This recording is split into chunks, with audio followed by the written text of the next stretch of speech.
So after somebody leaves a poultry house, we all know how dusty it is, debris, etc. What other maintenance tips in addition to that thing? Because a lot of people think, oh, I'm good. What else do you recommend after they get out of the house? Well, the main thing, when you're looking at it from that standpoint, is just making sure that your air pre-cleaners and inner cleaners are clean, right? You want to make sure that you're doing regular service intervals on those, keeping all the dust out. You don't want anything getting foreign into the engine. So that is mission critical, right? I mean, good air in is going to have good performance out. So that's one main thing. You just got to keep those filters clean, keep that area nice clean.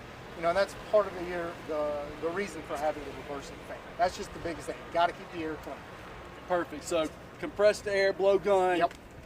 Get up in the engine. Get very everything. often. Absolutely. Got to keep it clean. All of our farmers, you can't do chicken farming without a tractor. That's right. And so what this we really want to focus on is maybe what are some things that maybe they don't think about or just need to be reminded on how to take care of your tractor, your livelihood. Okay.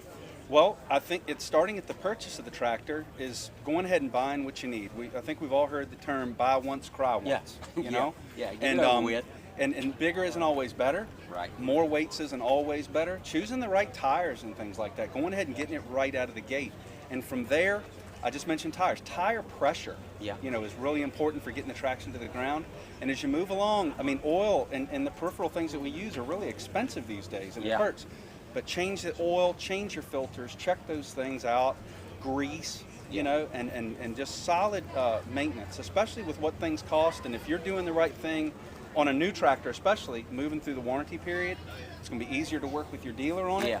Hey, and if you've got an older tractor, go ahead and treat it right and do all those same things. It's really basic, just like your automobile. Yeah, because you want it to last. Oil may be expensive, the maintenance may be, but not near as expensive. Oh. as Engines repair. will hurt you. Yeah. An engine will hurt you, no doubt. And you're out while it's getting worked on. That's right. So. You're losing time, losing money while you're losing time, and such like that. And also, one of the items that a lot of our equipment is using now is DEF, the diesel exhaust fluid, is part of the emission system. Know how to handle your DEF properly. Okay. Store it where it needs to be stored, have dedicated equipment for it, and make sure you're cycling through it regularly. Right. I don't know off the top of my head what storage life is for DEF, but having it sitting around till the next season and all is typically not a good idea. Not good. Yeah, I'd rather cycle through, just like your fuel. Yeah. Just keep it moving. Keep it moving. Yes, sir. Stuff like that. So so basically, just kind of doing some basic maintenance. What about greasing and fittings and greasing on time, using a quality lubricant for that, and sometimes now look, in a lot of situations, over greasing can be worse than none. Yeah, more is not better. Absolutely. In a lot of situations, not a couple of pumps get you going. And